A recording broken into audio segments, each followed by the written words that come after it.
આ છે કારેલા, એક નાનું કારેલું આપણે લીધું છે, જે નાના કટકા કરી લીધા છે, અને તેની સાથે આપણે મરચાંની કટકી કરી લીધી છે. એનો આપણે સંભારો બનાવવાનો છે. કારેલાનો સંભારો બનાવવા માટે આપણે એક તપેલીમાં 1 ચમચી તેલ લઈશું.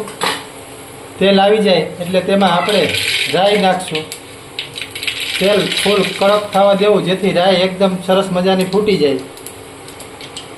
રાઈ ફૂટી જાય એટલે એમાં આપણે ત્યારબાદ આ સમારેલા કારેલા, જેમાં આપણે હળદર અને મીઠું નાખેલું છે, તે ઉમેરવા.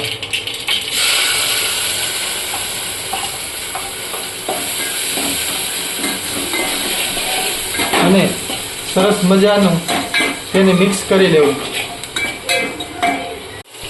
સરસ મજાના 2-3 મિનિટ થાય પછી આપણે તેમાં મરચાંની કટકી નાખીશું. અને આ સમારેલા કાચા ટમેટું એક છે, જે બિલકુલ ઓપ્શનલ છે. જો તમારી પાસે હોય તો નાખી શકો, નહીંતર નકરા કારેલા અને મરચાંનો તમે સંભારો બનાવી શકો. મારી પાસે એક કાચું ટમેટું હતું, જેથી મેં ઉમેરી અને તેને સંભારામાં સાથે નાખ્યું છે. હવે તેને થોડી વાર માટે પાકવા દેવાનો.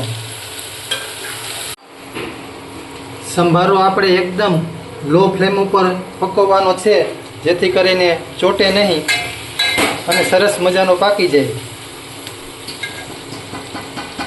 5-1 મિનિટ આ ફ્લેમ ઉપર પકવ્યા પછી આપણો સંભારો પાકી અને રેડી થઈ ગયો છે. હવે ગેસની ફ્લેમ બંધ કરી અને આપણે તેને નીચે ઉતારી લેશું.